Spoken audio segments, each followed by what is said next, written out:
నమస్తే political voice కు స్వాగతం.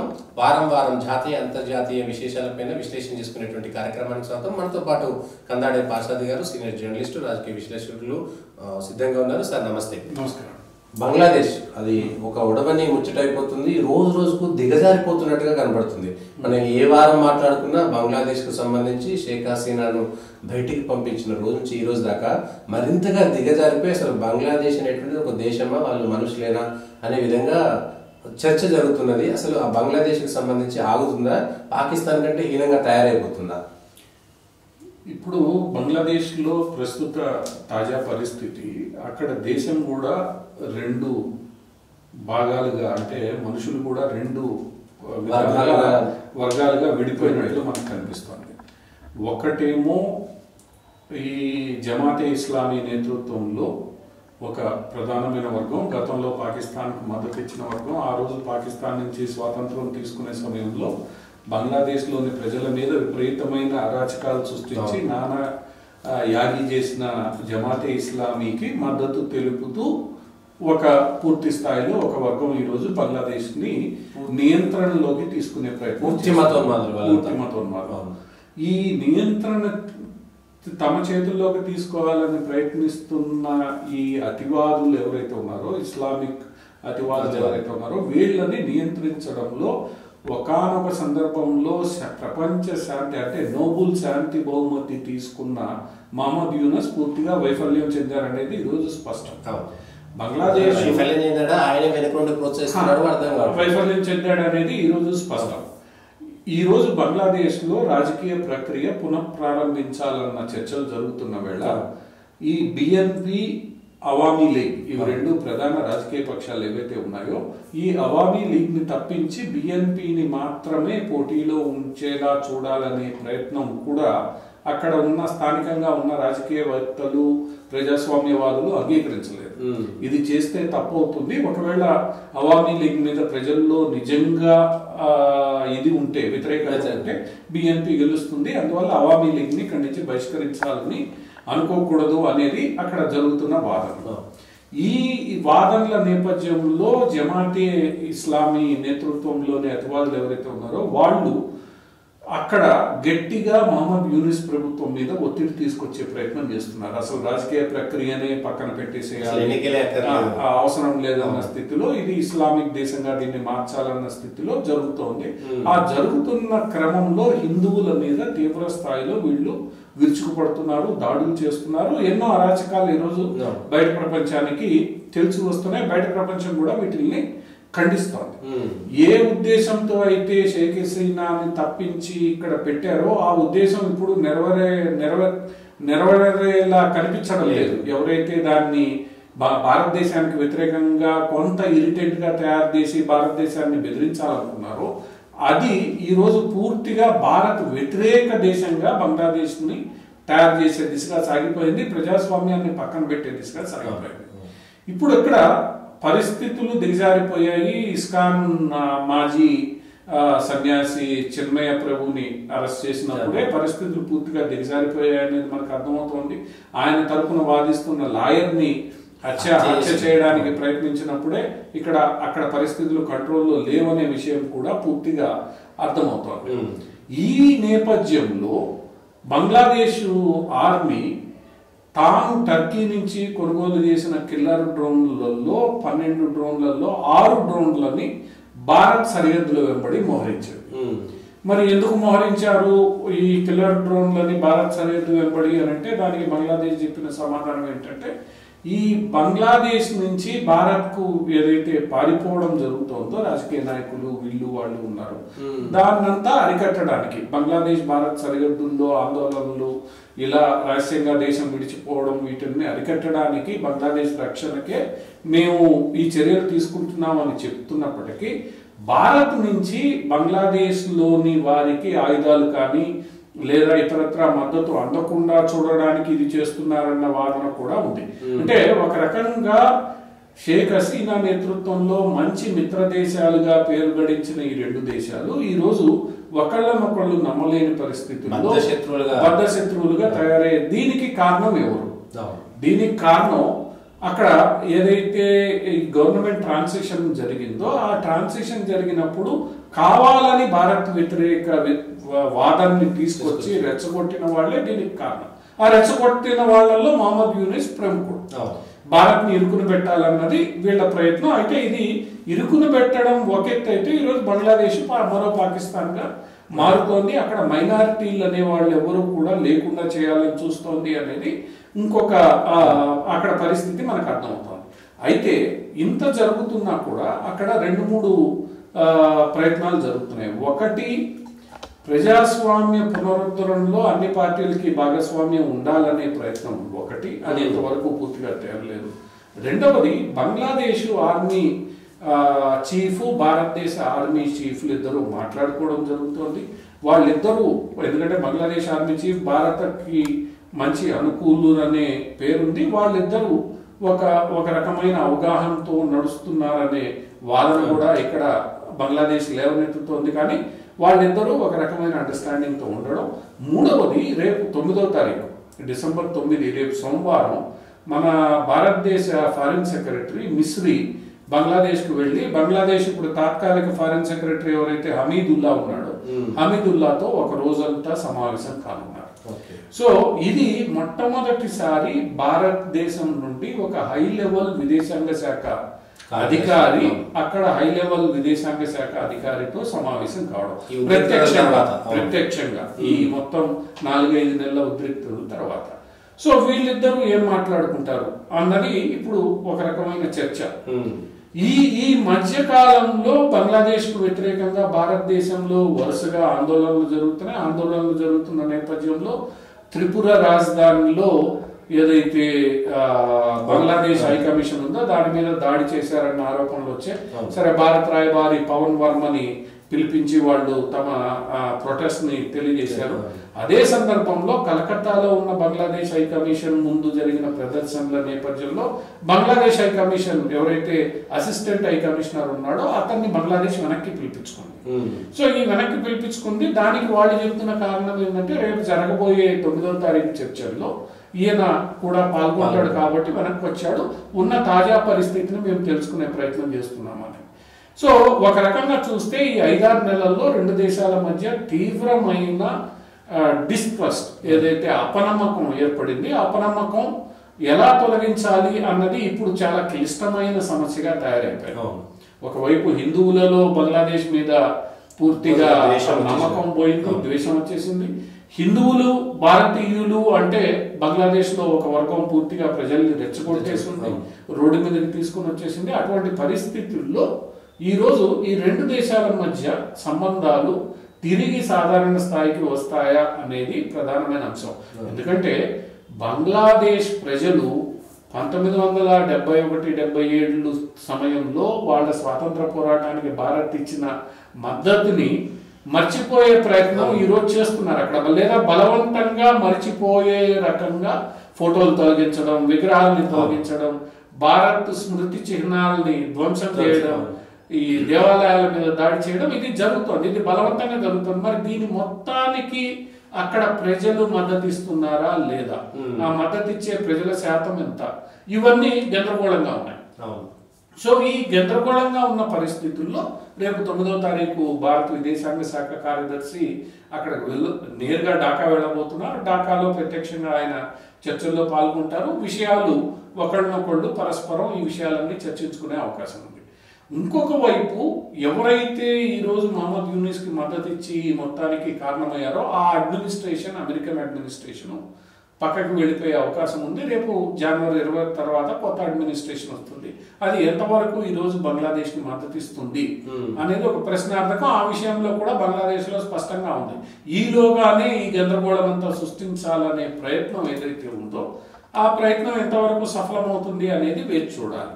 కాకపోతే ఇంతవరకు అక్కడ స్పష్టంగా మనకు అర్థమైన విషయం ఏంటంటే చైనా కానీ ప్రత్యక్షంగా ఎక్కడ ఈ వ్యవహారాల్లో పూర్తి స్థాయిలో జోక్యం చేసుకుంటున్నట్లు మనకి కనిపించడం లేదు. ఎందుకంటే చైనాకు కూడా తెలుసు ఇక్కడ ఒక అతివాద పాకిస్తాన్ లాగా ఇది తయారైతే పాకిస్తాన్లో చైనా పాత్ర పోషించినట్లు బంగ్లాదేశ్లో పోషించడం కొద్దిగా కష్టం. అందులో ట్రంప్ అధ్యక్షుడిగా ఉన్న వేళ నువ్వు ఇక్కడ వేలు పెట్టి గందరగోళాన్ని సృష్టించుకోవడం, ఇప్పటికే చైనా జాగ్రత్తగా మన సరిహద్దుల్లో వివాదం లేకుండా చూసుకుంటున్న వేళ ఇక్కడ మరో వివాదానికి చైనా వెళ్ళదు అనేది ఒకటి. ఆ రకంగా చైనా ప్రత్యక్షంగా ఏదో చేసేస్తోందన్న ఇది ఇంతవరకు మనకు కనిపించడం లేదు. పాకిస్తాన్ మద్దతుదారులు కొంతమంది అక్కడ చేస్తున్నారు. పాకిస్తాన్ సహాయం బంగ్లాదేశ్ ప్రభుత్వం కోరింది. కానీ పాకిస్తాన్ ఇప్పుడున్న పరిస్థితుల్లో పాకిస్తాన్ సైన్యం కానీ ఐఎస్ఐ కానీ ఎంతవరకు బంగ్లాదేశ్లో మద్దతు ఇవ్వగలుగుతుంది అనేది ఒక పెద్ద ప్రశ్న. ఎందుకంటే ప్రపంచంలోనే ఈ ఇస్లామిక్ దేశాలలో వస్తున్న మార్పులు, రాజకీయాల్లో వస్తున్న మార్పులు ఈరోజు పాకిస్తాన్ని, ఎందుకంటే పాకిస్తాన్ బ్యాంక్రప్ట్ స్టేటస్లో ఉంది. సో రాబోయే రోజుల్లో బంగ్లాదేశ్లో ఎంతమంది ప్రజలు ఈ మొత్తం వ్యవహారానికి మద్దతు ఇస్తున్నారు, ఇది ఎంతకాలం సాగుతుంది, ఎంతవరకు ప్రజలు అక్కడ ఓర్చుకొని ఉంటారో, తిరుగుబాటు చేస్తారు అనేది మనకి తేలబోతోంది. ఏదేమైనప్పటికీ భారతదేశానికి వచ్చేసరికి సమస్య ఏంటంటే గట్టిగా మాట్లాడితే పెద్దన్న అంటారు, మాట్లాడకుండా ఉంటే తిట్టేవాడు తిడుతూ ఉంటాడు. అది ఆ భారం భారత్ మీద పడకుండా చూసుకోవాల్సిన పరిస్థితి భారతదేశం కూడా. 71లో భారతదేశమే వేల సంఖ్యలో ఆర్మీ జవాన్లను కోల్పోయింది. పాకిస్తాన్కి సంబంధించినటువంటి వాళ్ళు లక్షల మందిని రేప్ చేశారు, లక్షల మందిని చంపేశారు. అట్లాంటి బంగ్లాదేశ్ని విముక్తి కల్పించి వాళ్ళకి స్వాతంత్రం ఇస్తే వాళ్ళు ఉపకారికి అపకారం చేయమనేటువంటిది పాల్పోసినట్టే. కాబట్టి ఇంకా వాళ్ళని మనం గట్టిగా నమ్మాల్సినటువంటి అవసరం లేదనేటువంటి చర్చ. ఇప్పుడు ముస్లింలు ఎలా ప్రవర్తిస్తారు అనేది మనం చూసాం. అవును. కానీ అదే ముస్లిం సమాజంలో ఈరోజు గల్ఫ్లో వస్తున్న మార్పుని చూస్తున్నాం. సో బంగ్లాదేశ్లో కొంతమంది ఈరోజు ఏదైతే అతివాదులుగా ఇదంతా చేస్తున్నారో వాళ్ళకి ఎంతమంది ప్రజల మద్దతు ఉంది అనేది ఇక్కడ మనం వాస్తవంగా ఆలోచించాలి. బంగ్లాదేశ్లో చేస్తున్నది ప్రతి ఒక్కళ్ళు ఖండించాల్సిందే, ఖండిస్తూనే ఉన్నారు. ఎందుకంటే అటువంటి అతివాదం అక్కడ వేళ్ళూనకుండా చూసుకోవాల్సిన బాధ్యత బంగ్లాదేశ్. ఈరోజు బంగ్లాదేశ్ ఎంతవరకు దాంట్లో సఫలమైంది అని అంటే కాలేదనే చెప్పవచ్చు. కానీ భవిష్యత్తులో మార్పు చెందే పరిణామాల నేపథ్యంలో ఈరోజు ఆల్రెడీ భారతదేశంలో చాలా చోట్ల బంగ్లాదేశీ ముస్లింలకు వ్యతిరేకంగా ఆందోళనలు పెరిగిపోతున్నాయి. సో ఈ రోజు నువ్వు అక్కడ హిందువుల మీద ఆందోళన చేస్తే లక్షలాది సంఖ్యలో భారతదేశంలో ఎవరైతే బంగ్లాదేశీయులు లీగల్ గా ఉన్నారో ఇల్లీగల్ గా ఉన్నారో వాళ్ళందరికీ వ్యతిరేకంగా ఈ రోజు ఆందోళనలు పెరుగుతున్నాయి. ఆల్రెడీ ఆంధ్రప్రదేశ్ లాంటి రాష్ట్రాల్లో దీని మీద తీవ్ర స్థాయిలో ప్రచారం జరుగుతోంది. అటువంటి పరిస్థితుల్లో ఈ టిట్ ఫర్ టాట్ ఏదైతే ఉంటుందో ఇది ఎంతవరకు ఈ మొత్తం వ్యవహారాన్ని ప్రభావితం చేస్తుంది అనేది చూడాలి. ప్రభుత్వాల స్థాయిలో ఎలా పనిచేస్తారు, ప్రభుత్వాలు కాకుండా ఈ ప్రజల స్థాయిలో ఎంతవరకు ఈ సంబంధాలన్నీ ప్రభావితం అవుతాయి అనేది చూడాల్సింది. కానీ ఇక్కడ ఇప్పుడు పరిస్థితుల్లో మార్పు తీసుకురావాల్సింది బంగ్లాదేశ్. పరిస్థితి సృష్టించింది బంగ్లాదేశ్ నాయకత్వమే, ఆ పరిస్థితిని మార్చాల్సింది కూడా బంగ్లాదేశ్ నాయకత్వమే. కానీ అంత సులభం అయితే ప్రస్తుతం కాదు, చాలా సమయం పడుతుంది. ఇంకొక వార్త కూడా మనకు వస్తున్నది ఏంటంటే ఖలీదా జియా నేతృత్వంలోని బిఎన్పితో కూడా భారతదేశం మాట్లాడే ప్రయత్నం చేస్తోంది అనేది, వాళ్ళని కూడా ఇది చేసే ప్రయత్నం చేస్తోంది అనేది.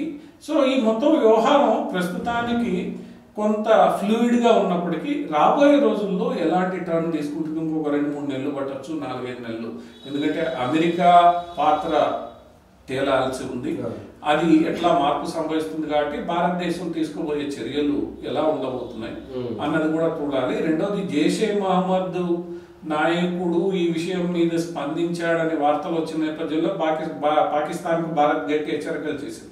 మీ నాయకుల్ని మీరు జాగ్రత్తగా పెట్టుకోండి, దీంట్లో వేలు పెట్టనివ్వదని. అంత సులభం కాదు. ఐఎస్ఐ యాక్టివ్ గా బంగ్లాదేశ్ లో ఉందనేది అందరికీ తెలుసు. కానీ అది ఎంతవరకు కంట్రోల్ చేయగలదు, వాళ్ళ నియంత్రణలో ఎంతవరకు ఉంది అన్నది ఇప్పుడున్న పరిస్థితిని అతివాదుల అవకాశంగా తీసుకున్నారు. ఇష్టం వచ్చినట్లు చేస్తున్నారు, అరాచకాలు చేస్తున్నారు. అది రాబోయే రోజుల్లో ప్రపంచ సమాజం ఎంతవరకు హర్షిస్తుంది. ఎందుకంటే ఇప్పుడు చివరగా గల్ఫ్ దేశాల నుంచి వీళ్ళకి ఎక్కువ మద్దతు వచ్చే నేపథ్యంలో సిరియాలో జరుగుతున్న పరిణామాలు మనకి ఈ మొత్తం వ్యవహారం ఏ దిశగా వెళ్ళబోతోందని తేల్చిపోతోంది. ఇప్పుడు సిరియాని ఇటు రష్యా వదిలేసినట్టు ఇరాన్ వదిలేసినట్టు ఇప్పుడు రష్యా పట్టించుకునే పరిస్థితుల్లో లేదు. పరిస్థితుల్లో యుక్రెయిన్ ని సర్దుకుంటే రష్యా సరిపోతుంది. ఇక ఇరాన్ కూడా నిన్న మొన్నటి వరకు సిరియా అధ్యక్షుడికి ఏదైతే మద్దతు ఇచ్చిందో అది పట్టించుకునే పరిస్థితుల్లో ఈ రోజు లేదు. వాళ్ళు కూడా పీకాల్లో లోతుల్లాగా దిగిపోయినారు. హిజ్బుల్లా ఏం చేసే పరిస్థితుల్లో లేదు. హమాస్ పూర్తిగా నాశనం అయిపోయింది. హౌతీలు వాళ్ళ సంగతి వాళ్ళు చూసుకుంటే చాలనుకునే పరిస్థితుల్లో వీళ్ళున్నారు. వీళ్ళందరికీ మద్దతుగా ఆయుధాలు డబ్బు ఇచ్చే పరిస్థితుల్లో ఇరాన్ ఈ రోజు ఉందా అంటే లేదు. ఎందుకంటే రేపు డొనాల్డ్ ట్రంప్ వచ్చిన తర్వాత ఆయన ఆంక్షలు పెరిగితే ఇరాను పెద్ద క్రైసిస్ లో చిక్కుకుపోతుంది. నీ దగ్గర ఆయుధాలు ఉండొచ్చు కానీ డబ్బు లేనిదే నువ్వేం చేయలేని పరిస్థితుల్లో, నువ్వు ఆయిల్ అమ్ముకోలేని పరిస్థితుల్లో ఈరోజు గతంలో ఇరాన్ నుంచి భారత్ లాంటి దేశాలు కొన్ని కొనుగోలు చేసే ఆయిల్ని ఈ రోజు భారత్ లాంటి దేశాలకి రష్యా ప్రత్యామ్నాయంగా ఉంది. ఇరాన్ మీద ఆధారపడాల్సిన అవసరం లేదు. రష్యా వ్యవహారం వేరు, ఇరాన్ వ్యవహారం మతంతో ముడిపెట్టబడింది. అందుచేత ఇరాన్ కి దూరంగా ఉండి రష్యా నుంచి తీసుకోవడం అనేది అది భారత్ కి ఈరోజు ఒక రకంగా సులభం. తీసుకుంటోంది కూడా, యూరోప్ కూడా తీసుకుంటోంది, రష్యా నుంచి భారత్ కూడా తీసుకుంటోంది. ఇక్కడ ఈ మారుతున్న గ్లోబల్ సిచ్యువేషన్ ఏదైతే ఉందో ఆ సిచ్యువేషన్ ని కూడా ఇక్కడ బంగ్లాదేశ్ ఆ సిచ్యువేషన్ ఎలా ప్రభావం చూపుతుంది, ఈ అతివాదులను ఎలా కంట్రోల్ చేస్తుంది అనేది రేపు చూడాల్సిన అంశం. కానీ బంగ్లాదేశ్ లో ఈరోజు జరుగుతున్నది గతంలో మనం చాలా సందర్భాల్లో చాలా చోట్ల, ముఖ్యంగా పాకిస్తాన్ లో కానీ లేదా ఆఫ్ఘనిస్తాన్ లో కానీ, ఆఫ్ఘనిస్తాన్ లో చాలా వ్యతిరేక ఇవి జరిగాయి. ఈ రోజు ఆఫ్ఘనిస్తాన్ లో సిక్కుల పట్ల కానీ ఇంకోళ్ళ పట్ల కానీ అంతగా దాడులు ఇవి కొంత వాళ్ళ ఆచార వ్యవహారాల్ని పాటించడం పట్ల నిషేధాలు ఉన్నప్పటికీ వాళ్ళని దాడి చేస్తున్నట్లు ఇది చేస్తున్నట్లు ఎక్కడా లేదు. ఆఫ్ఘనిస్తాన్ ఈ రోజు వీళ్ళని వెనక్కి రమ్మని స్వాగతిస్తోంది. భారత్ కూడా పెట్టుబడులు పెట్టమని అడుగుతోంది.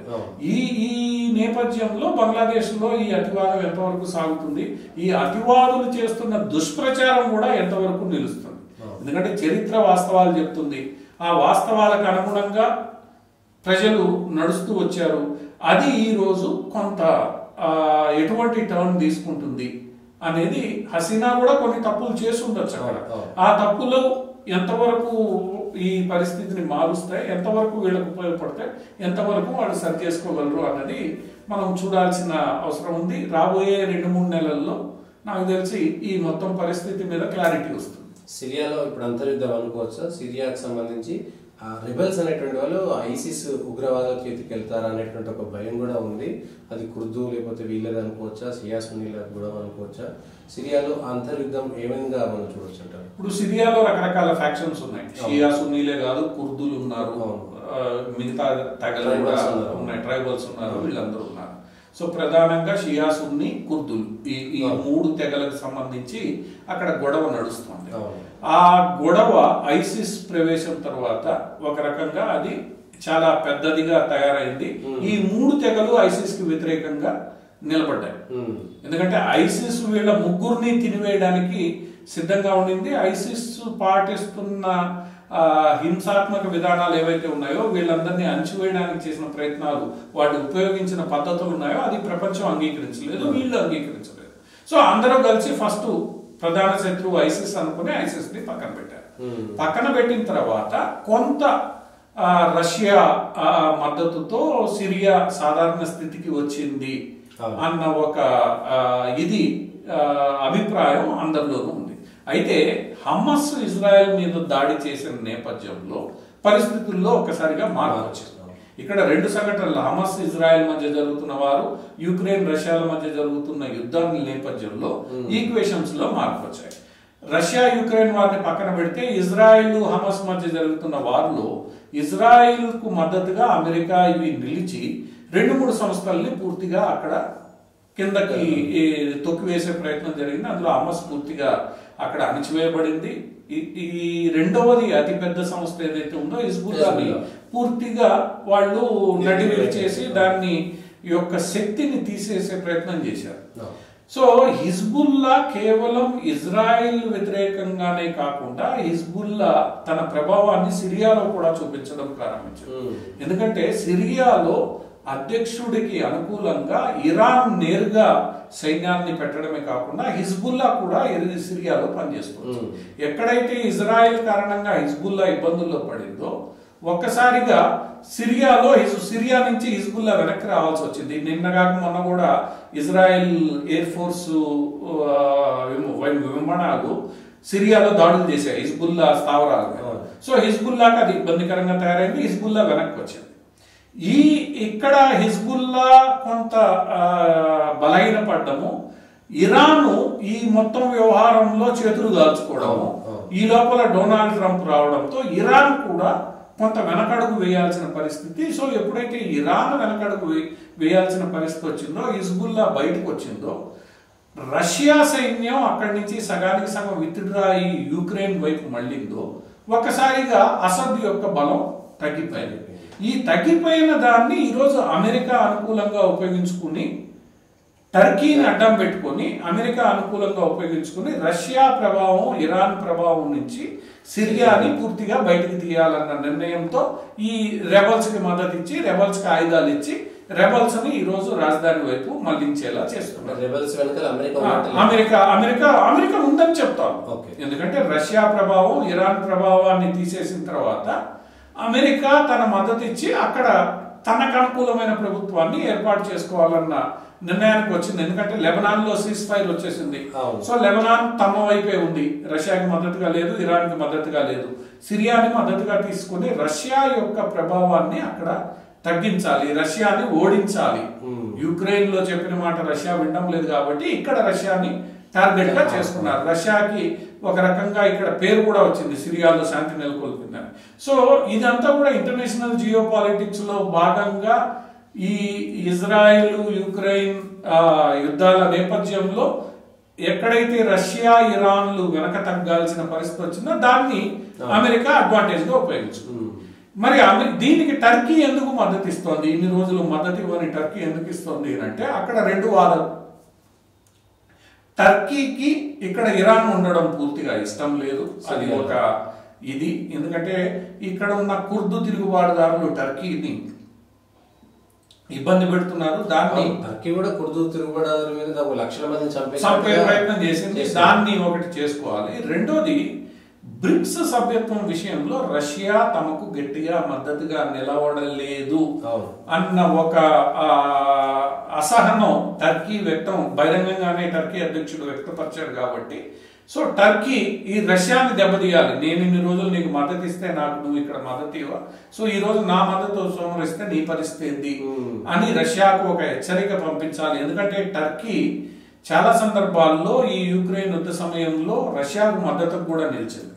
ఆ వాహనాలు అదే నౌకలు పోవడానికి కానీ, లేదా ఆయుధాలు మధ్యధరా ఆ సముద్రం నుంచి వెళ్ళడానికి కానీ యుక్రెయిన్ దీనికి టర్కీ సహాయపడింది. కానీ టర్కీ ఒకనొక సందర్భంలో రెండు దేశాల మధ్య శాంతి చర్చలకు కూడా మధ్యవర్తిత్వం వహించినప్పటికీ ఈ బ్రిక్స్ కు సంబంధించి అమెరికాలో వస్తున్న మార్పు, డొనాల్డ్ ట్రంప్ సంబంధించిన మార్పు నేపథ్యంలో టర్కీ ఒక్కసారిగా అమెరికా వైపు మొగ్గు చూపడం, ఇరాన్లు రష్యా బలహీనపడడంతో సిరియాలో ఈరోజు టర్కీ కూడా అమెరికాతో జత కలిపి ఈ రెబల్స్ మద్దతుగా నిలబడుతున్నారు. అంటే ఇక్కడ బేసిక్ గా జియో పాలిటిక్స్ నడుస్తున్నాయి తప్ప మతం అనేది లేదు. ఈ విషయాన్ని గల్ఫ్ దేశాలు గ్రహించాయి కాబట్టి ఈరోజు ఈ మతాన్ని పక్కన పెట్టే ప్రయత్నం గల్ఫ్ దేశాలు చేస్తున్నాయి. బంగ్లాదేశ్ ఈరోజు మళ్ళా అదే మతాన్ని ముందుకు తీసుకొచ్చి ఇట్లాంటి ప్రయత్నాలు చేస్తే రేపు జనవరి 20 తర్వాత అటువంటివి పెద్దగా సాగే అవకాశం లేదు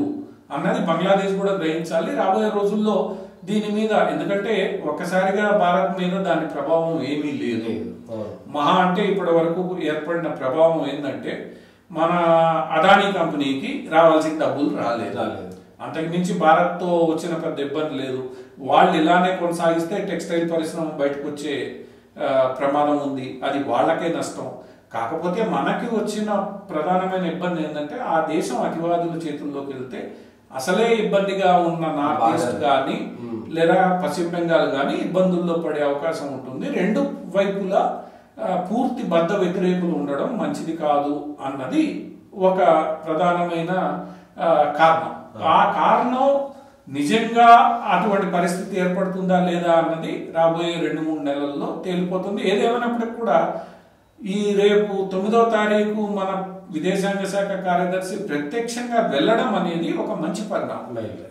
విషయాలన్నీ ఇచ్చిపుచ్చుకునే అవకాశం ఉంది. వీళ్ళ అసంతృప్తి వీళ్ళు చెప్తారు, వాళ్ళ అసంతృప్తి వాళ్ళు చెప్తారు. ఇది ఒక రకంగా మొత్తం వ్యవహారం ఏదైతే డిస్ట్రస్ట్ ఏర్పడిందో దాన్ని ముందుకు తీసుకెళ్లడానికి అవకాశం ఉంది. ఇంకొక అంశం దేశీయ జాతీయానికి సంబంధించింది పార్లమెంట్ సమస్యలు. 25 తారీఖు ప్రారంభమైనటువంటి పార్లమెంట్ సమస్యలో ఇప్పటికీ దానికి సంబంధించినటువంటి అంశం పేరు చెప్పుకొని పార్లమెంట్ యొక్క విలువైనటువంటి సమయం, నిజానికి అది భారతదేశంలో జరిగినటువంటి అంశం కూడా కాదు, అమెరికా చేసినటువంటి కుట్రలో భాగంగా అదాని పైన ఇంకేదో జరిగితే భారతదేశంలో ఉన్నటువంటి ప్రతిపక్షాలు దాన్ని పైన చేసి విలువైన సమయం వృధా చేయడం ఎట్లా చూడొచ్చు? ఇంకెంతకాలం? ఇప్పుడు రాహుల్ గాంధీకి వేరే అంశాలు లేవు. రాజ్యాంగం అన్నాడు, రాజ్యాంగం అయిపోయింది. మహారాష్ట్ర ప్రజలు చెప్తూ కొట్టారు, పచ్చిగా చెప్పాలి అని అంటే. సో రాజ్యాంగం మార్పులు ఇవన్నీ అయిపోయాయి. ఒకవైపు హర్యానా, ఆ తర్వాత మహారాష్ట్ర, ఇక మిగిలింది యూపీలో ఏం జరగబోతోంది, కాంగ్రెస్ పరిస్థితి ఏందో అందరికీ తెలుసు.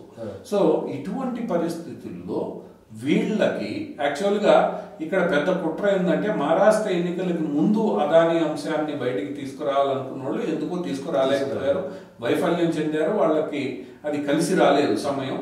ఏది ఏమైనప్పటికీ వీళ్ళందరికీ జార్జ్ సారోస్ నెట్వర్క్, బైడెన్ అధికార యంత్రాంగం సహకరిస్తోందనే విషయం మనందరికీ తెలుసు. సిక్కు అల్లర్ల విషయంలో కానీ, రైతాంగ పోరాట విషయంలో కానీ వీళ్ళందరూ సహకారం అందించారని. సో ఈరోజు మహారాష్ట్ర ఎన్నికల్లో వాళ్ళ అదృష్టం బాగాలేదు, వాళ్ళు అనుకున్నది నెరవేరలేదు. అయినప్పటికీ కూడా మహారాష్ట్ర ఎన్నికల సందర్భంలో ఆయన పదే అదాని గురించి ప్రస్తావించారు. ప్రస్తావించినప్పటికి కూడా ఏది నిరూపణ కాలే. హిండెన్బర్గ్ ని ముందు పెట్టారు, సుప్రీంకోర్టు కొట్టేసింది. సో ఇప్పుడు కేవలం ఒక దేశంలోని కోర్టులో ఆరోపణలు చేయబడ్డాయి, ఆరోపణలు చేసి నోటీసులు ఇచ్చిన దానికి ఆయన్ని అరెస్ట్ చేయలేదంటూ నువ్వు వారం రోజులు పార్లమెంట్ ని స్తంభింపజేశావు. స్తంభింపజేయడం వల్ల ఎవరికి నష్టము? భారతదేశ ప్రజలు ఈరోజు వాస్తవాలు తెలుసుకున్నారు. ఆ వాస్తవాలు తెలుసుకుంటున్నారు, నష్టం మనకే అన్న విషయం అర్థమయ్యే ఈరోజు కాంగ్రెస్ మళ్ళా స్పీకర్ నేతృత్వంలో జరిగిన చర్చలకు ఒప్పుకొని పార్లమెంట్ ని సజావుగా సాగించాలని నిర్ణయించింది. రేపు పార్లమెంట్ లో రాజ్యాంగ దినోత్సవం సందర్భంగా రాజ్యాంగం మీద 2 రోజులు చర్చ చేస్తుంది. సో నువ్వు ఏదైతే రాజ్యాంగం అని చెప్తున్నావో ఆ రాజ్యాంగం గురించి ఎలానో పార్లమెంట్ లో చర్చ రాబోతుంది. సో కాంగ్రెస్ పార్టీ మాట్లాడుతున్న విషయాలు ఏమిటి అన్నది ఆ చర్చలో తేలబోతున్నాయి. నీకు ఇంకా భారతదేశంలో జరుగుతున్న పరిణామాలు ఏవి నీకు గుర్తుకు రావట్లా. ప్రజలు నువ్వు ఎన్ని అబద్ధాలు చెప్పినా 3వ మోడీకి అధికారం ఇచ్చారు అంటే ప్రజలు నువ్వు చెప్పేది వినడంలా. మహారాష్ట్రలో మౌలానాల్ని పెట్టి మీరు ఓట్లు చీల్చే ప్రయత్నం చేశారు. ఆ మౌలానా నిన్నగాక మొన్న క్షమాపణ పత్రం విడుదల చేశాడు. సో మౌలానాల్ని పెట్టి మీరు దేశాన్ని విడగొట్టాలని చూస్తే అది వీలు కాలే. ఇంకొక వైపు బంగ్లాదేశ్ లో జరుగుతున్న పరిణామాల పట్ల ఏం మాట్లాడాలనో నీకు తెలియట్లే. ఇంకొక వైపు జార్జ్ సారోస్ నేతృత్వంలో ట్రస్టులతో కాంగ్రెస్ పార్టీ ఒప్పందం చేసుకుందన్న విషయం బయటకు వస్తే యూనిస్తో Rahul Gandhi photo, George Soros తో రాహుల్ గాంధీ ఫోటో వాళ్ళతో ఇవి బయటకు వస్తే దాని గురించి మాట్లాడే ఇది లేదు. ఎందుకంటే గతంలో ఈ రోజు జార్జ్ సోరోస్ నేతృత్వంలో జరుగుతున్న దాన్ని నువ్వు ఇచ్చేసుకునే పరిస్థితి లేదు. ఇంకోవైపు అమెరికాలో నీకు అనుకూల ప్రభుత్వం పోతోంది. ఈ పరిస్థితుల్లో అసహనంతో కాంగ్రెస్ పార్టీ ఈ పనికి దిగిందనే చెప్పొచ్చు. ఇందులో జరిగిన నష్టం ఏంది? పాపం రేవంత్ రెడ్డి గారు 100 కోట్లు వెనక్కి ఇచ్చారు. స్కిల్ యూనివర్సిటీకి వచ్చిన 100 కోట్లు ఈ రోజు తెలంగాణకు వచ్చే అదానీ పరిశ్రమలు ఆగిపోతాయి. తెలంగాణకు రాకపోతే ఆంధ్రప్రదేశ్ కు పోతున్నాయి, లేదా ఇంకో చోటకు పోతాయి. అంతకు మించి ఇవేమీ ఆగే పరిస్థితుల్లో లేవు. అటువంటి పరిస్థితుల్లో ఇప్పటికే రాహుల్ గాంధీ ఒక విషయాన్ని జ్ఞాపకం చేసుకున్నారు ఆయన మహారాష్ట్ర ఎన్నికల సందర్భంలో. ఎందుకంటే మహారాష్ట్ర వాణిజ్య కేంద్రంగా ఉంది కాబట్టి నేను వ్యాపారవేత్తల పట్ల ఒక రకంగా అపనమ్మకంతో వ్యవహరిస్తున్నారన్న భ్రమ ఉంది, అది సరైనది కాదు, దీన్ని నేను సరి చేసుకుంటాననే వ్యక్తి మళ్ళా అదే తీరున వ్యాపారవేత్తల్ని అదానీ, అంబానీ వీళ్ళిద్దరు. అంబానీ ఏ రోజుల్లో ఎదిగాడు? అంబానీ మన్మోహన్ సింగ్, బివి నరసింహరావు తీసుకొచ్చిన సంస్కరణల్ని జాగ్రత్తగా ఉపయోగించుకుని షేర్ మార్కెట్లు వీటి ద్వారా ఆయన ఎదిగాడు వ్యాపార సామ్రాజ్యం. దానికి కారణం నరేంద్ర మోడీ కాదు కదా. అదానీకి కూడా నువ్వు ఫస్ట్ పోర్ట్ ఇచ్చింది కాంగ్రెస్ ప్రభుత్వమే. అతను జాగ్రత్తగా దాన్ని వాడుకున్నాడు. కాకపోతే అదానీ అనే వ్యక్తి నరేంద్ర మోడీకి మద్దతుగా గుజరాత్ బిజినెస్ సమ్మిట్ ని విజయవంతం చేయడంలో నిలబడ్డాడు కాబట్టి మీకు అదాని అనేది ఈరోజు వ్యతిరేకత అనేది ప్రపంచం మొత్తం తెలిసిపోయింది. ఆ రోజు మీరు కాంక్లేవ్ సక్సెస్ కాకూడదని ఎన్నో కుట్రలు పన్నారు, అయినా అదాని అక్కడ నిలబడ్డాడు వైబ్రెంట్ గుజరాత్ సమ్మిట్ లో. దాన్ని అడ్డం పెట్టుకుని ఈ రోజు కూడా అదాని మీద మీరు అసహనం, ఇదేమీ కొత్త కాదు ఈ అసహనం వ్యక్తం చేయడం. ఎన్ని రోజులు అసహనం చేస్తారు? దానివల్ల ఏమి అదాని స్టాకులు పడిపోవడంలా అంతర్జాతీయ కుట్రలు చేస్తున్నారు. సో రేపు ఈ కేసు కూడా కొత్త ప్రభుత్వం అమెరికాలో వచ్చిన తర్వాత ఉంటుందో పోతుందో కూడా తెలియదు. అధ్యక్షుడికి అన్ని అధికారాలు ఉంటాయి. అటువంటి పరిస్థితుల్లో ఈ రోజు మీరు దాన్ని తీసుకుని వారం రోజులు స్తంభింపజేస్తే ఏమొస్తుంది? వక్ఫ్ బోర్డు మీద మీరు గొడవ చేయాలనుకున్నారు. దాన్ని ముందే ప్రభుత్వం ఆ జేపీసీ గడువుని ఆ బడ్జెట్ సెషన్ల వరకు పొడిగించింది. వక్ఫ్ బోర్డు మీద గొడవ చేయడానికి లేకుండా పోయింది. ఇంకా మీరు గొడవ సృష్టించడానికి ఏం అవకాశం ఉంది? ఒక అదాని అంశం తప్ప ఎన్ని రోజులు అదాని అంశాన్ని మాట్లాడతారు? కేవలం స్వార్థపూరితమైన దీంతో అదాని అంశాన్ని లేవనెత్తుతూ మీరు ఇన్ని రోజులు ఆపడం వల్ల ఎవరికి లాభం చేకూర్చింది? భారతదేశానికి విలువైన సమయం వృధా అయింది. పోనీ మీరు తీసుకున్నది, పోనీ మీకు అనుకూలంగా ఎవరైనా వాణిజ్యవేత్తలు ఉంటే వాళ్ళకి ఉపయోగపడిందా? లేదు. కేరళలో వామపక్షవాదులే అదాని ఎయిర్పోర్ట్ ని అంగీకరించారు, అదాని వింజమం పోర్ట్ ని అంగీకరించారు. వాళ్లే మాట్లాడడంలా. నువ్వు ప్రతిదానికి మాట్లాడితే ఏమొస్తుంది? ఒకవేళ విధానాలు తప్పైతే నువ్వు మళ్ళా ఏమంటాడు రాహుల్ గాంధీ? మేము అదానికి వ్యతిరేకం కాదు, అదానికి అనుకూలంగా విధానాలు చేయడం వ్యతిరేకం. అంటే మీ రాష్ట్ర ప్రభుత్వాలు చేయట్లేదు. ఈరోజు అన్ని రాష్ట్ర ప్రభుత్వాలు పెట్టుబడిదారులకు అనుకూలంగా ఉన్నాయి. నువ్వు చేయొద్దని చెప్పు. అనుకూల పెట్టుబడి విధానాలు కాంగ్రెస్ పార్టీ నేతృత్వంలోని అన్ని రాష్ట్రాలు తీసివేయాలి. మేము చెప్పినట్లు పెట్టుబడి పెడితే పెట్టండి, లేదంటే లేదని చెప్పండి. అది చెప్పే ధైర్యం కాంగ్రెస్ పార్టీ నేతృత్వంలోని రాష్ట్రాలకు లేదు. ఆ రాష్ట్రాలు చెప్తే కదా ధైర్యం తెలిసేది ఆ రాష్ట్రాల సంగతి. అది చెప్తాడా? ఈరోజు రేవంత్ రెడ్డి అదాని 100 కోట్లు వెనక్కి ఇచ్చాడు, కానీ అదాని పెట్టుబడులు ఆపగలుగుతాడా? దాని మీద ఇంతవరకు స్పష్టత లేదు. పోనీ 5 ఏళ్ళు ఆపుతావేమో నువ్వు. రేపు ఆ పెట్టుబడులకి ఇతరత్ర పెట్టుబడులు ఎక్కడి నుంచి వస్తాయి? అదాని ఇక్కడ కాదు ఇంకో చోట పెట్టుకుంటాడు. వేరే రాష్ట్రాలు ఆపట్లేదు. సో పదే పదే అరిగిపోయిన రికార్డుని అడ్డం పెట్టుకుని కాంగ్రెస్ పార్టీ చేస్తున్నది ప్రజలు నమ్మే పరిస్థితుల్లో లేరనేది హర్యానా, మహారాష్ట్ర ఇవన్నీ తేలుస్తున్నాయి. ఇప్పటికైనా కాంగ్రెస్ బుద్ధి తెచ్చుకుని ఈ వ్యవహారాన్ని పక్కన పెట్టి నిజమైన ప్రజల సమస్య, ఈరోజు ద్రవ్యోల్బణం కానీ లేదా ఇతరత్ర అంశాలు ఏవైతే ఉన్నాయో ఆ అంశాల మీద నువ్వు మాట్లాడు. చిన్న మధ్యతర పరిశ్రమలు చాలా ఇబ్బందుల్లో ఉన్నాయి. ఆ ఇబ్బందుల మీద నువ్వు మాట్లాడు. వాటికి ఏం చేయాలో ఆలోచించు. రైతాంగానికి మంచి ఎలా చేయాలి ఆలోచించు. ఎంఎస్పి ఇవ్వాలని అంటున్నాం. ఎంఎస్పి కాదు సమస్య. రైతు ఎక్కడైనా తీసుకెళ్లి అమ్ముకోగలిగితే ఎంఎస్పి కన్నా ఎక్కువ అతనికి వస్తుంది. దాని మీద నువ్వు మాట్లాడు. కేవలం నీకు అనుకూల విధానాలు మాట్లాడి ప్రజల్ని రెచ్చగొట్టి, ఇరువైపు ఢిల్లీ ఎన్నికలు రాబోతున్నాయి. కేజ్రీవాల్ మిమ్మల్ని వద్దన్నాడు. అయినప్పటికీ కూడా కేజ్రీవాల్ ఏం చేస్తున్నాడు? పంజాబ్ నుంచి రైతాంగ ఉద్యమాన్ని మళ్ళా రెచ్చగొడుతున్నాడు. నిన్న కాక మొన్న నోయిడాలో ఉత్తరప్రదేశ్ వాళ్ళని రెచ్చగొట్టే ప్రయత్నం జరిగింది, అది ప్రశాంతమైంది. ఈ రోజు పంజాబ్ నుంచి వస్తున్నారు. ఈ ఢిల్లీ ఎన్నికల సందర్భంగా నీతో కలవడానికి కేజ్రీవాల్ ఇష్టం లేదని స్పష్టంగా చెప్పేశాడు. మరి ఏం సాధించదలుచుకున్నారు మీరు? ఈరోజు నీ చెల్లెలు కూడా ఎంపీ అయింది. ఇప్పటికైనా మీరిద్దరూ ప్రజల పక్షాన ఉంటే ప్రజల సమస్యలు లేవనెత్తితే, ఎందుకంటే ప్రతి ఒక్కళ్ళు నరేంద్ర మోడీ ఆర్థిక విధానాలను సమర్థిస్తున్నారంటే నిజం అని చెప్పలేము. నరేంద్ర మోడీ ఆర్థిక విధానాల్లో కూడా లోపాలు ఉన్నాయి. ఆ లోపాలను ఎత్తి చూపించు. దానిలో విఫలమైతుంది.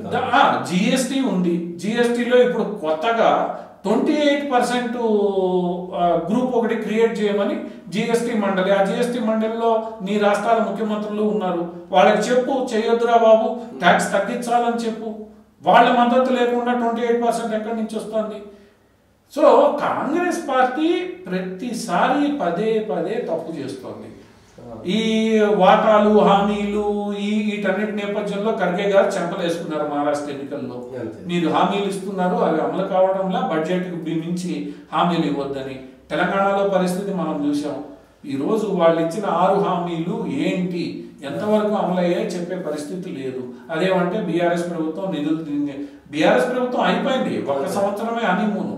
ఇప్పుడు నీ ప్రభుత్వం నువ్వు నడిపి చూపించాలి కదా. బీఆర్ఎస్ ప్రభుత్వం విఫలమైందనే ఈరోజు తెలంగాణలో నీకు ఇచ్చారు. సో కాంగ్రెస్ పార్టీ ఇప్పుడు దృష్టి కేంద్రీకరించాల్సింది నిజంగా రాబోయే రోజుల్లో ప్రతిపక్షంగానన్నా బతికి ఉండాలంటే ప్రజల సమస్యలు, ప్రజల వీటి మీద ఉద్యమిస్తే బాగుంటుంది. ఎంతసేపు ఈ అదాని, ఈ జార్జి సారోసు, రాజ్యాంగం వీటి మీద మాట్లాడితే ఈరోజు నమ్మే పరిస్థితుల్లో లేదు. ఎందుకంటే రిజర్వేషన్లు తీసే పరిస్థితుల్లో లేవు. కులగణన అని మొత్తుకుంటున్నాం. ఆ కులగణన కూడా ఈరోజు ప్రజలు పట్టించుకోవట్లేదు. మరాఠా రిజర్వేషన్లని మీరు రెచ్చగొట్టారు. మరాఠా రిజర్వేషన్లు కూడా ప్రజలు పట్టించుకోవట్లేదు. సో నువ్వు దేన్ని పట్టించుకునే ప్రయత్నం చేస్తావు? ఎప్పటికైనా కాంగ్రెస్ పార్టీ అది అర్థం చేసుకోవాలి. అర్థం చేసుకోకుండా కేవలం నరేంద్ర మోడీని తిట్టడం, నరేంద్ర మోడీని చేయడం, నరేంద్ర మోడీ తిట్టే కొంది ఆయన ఎదిగిపోతున్నాడు. ఇప్పటికైనా కాంగ్రెస్ పార్టీకి బుద్ధి రావాలి. తిట్టే కొంది అదేదో అంటారు కదా భారతదేశంలో, ఆ తిట్లే ఆశీర్వాదంగా మారిపోతున్నాయని. ఇప్పటికైనా మీరు అర్థం చేసుకుని ప్రజల సమస్యలను తీసుకుని పోరాడితే మంచిది. ఇలా ప్రతి చిన్న విషయాన్ని తీసుకుని నేను పార్లమెంట్ నడవనియను, పార్లమెంట్ ఇది చేయనివ్వను అని అంటే ప్రజలే తిరుగుబాటు చేస్తారు. అది కాంగ్రెస్ పార్టీ అర్థం చేసుకోవాలి. ఇక్కడ నరేంద్ర మోడీ ప్రభుత్వం చేస్తున్న కొన్ని తప్పుల్ని సమర్థవంతంగా నువ్వు ఎత్తి చూపించగలగాలి. అది కూడా ప్రజలకు సంబంధించినవి. నువ్వు ఎందుకు ప్రజలతో కనెక్ట్ కాలేకపోతున్నావు అనేసి కాంగ్రెస్ పార్టీ ఆత్మ పరిశీలన. అదాని డబ్బు తింటే ఈరోజు ప్రజల్లో పెద్దగా లేదండి. ప్రజలు ఈరోజు అవినీతిని యాక్సెప్ట్ చేశారు. వాడి కారణంగా 100 ఉద్యోగాలు వస్తున్నాయంటే యాక్సెప్ట్ చేస్తారు. ఈ రోజు ఎవడు నీతివంతమైన దీంట్లో లేడనే విషయం ప్రజలు కొంతమేర యాక్సెప్ట్ చేసుకున్నారు. సో నువ్వు పదే ఆ విషయాన్ని చెప్తే మహారాష్ట్రలో నమ్మలేదు. మహారాష్ట్రలో ధారావి గురించి మాట్లాడే ప్రయత్నం చేశారు. బాంబేలో ఏం జరిగింది, ముంబైలో ఏం జరిగింది, మీకు ఒక సీట్ రాలేదు.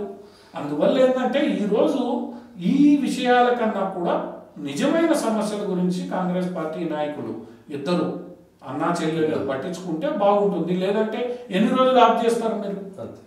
ఆఫ్ చేసే కొన్ని మీకే వ్యతిరేకత వస్తుంది, ప్రజల్లో వ్యతిరేకత వస్తుంది.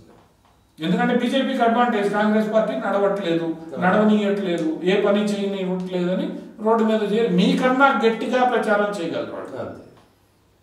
బీజేపీకి ఉన్న గట్టి మద్దతు ఏదైతే క్యాంపెయిన్ చేయగలిగిన నెట్వర్క్ ఉందో నీ మీద పొరచల్లడానికి ఇంకా ఎక్కువగా ఉపయోగపడుతుంది. ఆ విషయాన్ని బాగా కాంగ్రెస్ పార్టీ గ్రహిస్తే మంచిది. గ్రహించకపోతే దేశానికి నష్టం, ఆ పార్టీకి నష్టం. రాబోయే రోజుల్లో నువ్వు చెప్పే మాటల్ని ఇంగ్లాండ్ వినదు, రేపు లండన్ లో పోయి చెప్పినా ఎవరు వినేదానికి సిద్ధంగా ఉండరు. అమెరికాలో అయితే అసలు వినరు. ట్రంప్ ప్రభుత్వం నిన్ను గట్టిగా లోపలికి కూడా రానియరు. సో ఇకనైనా విషయాల్లో వాస్తవాలు అర్థం చేసుకుని కాంగ్రెస్ పార్టీ వాస్తవ ప్రపంచంలో బతికితే బాగుంటుంది. లేదంటే దేశానికి నష్టం. Thank you. ఇది వారానికి సంబంధించినటువంటి జాతీయ అంతర్జాతీయ విశేషాలకు సంబంధించినటువంటి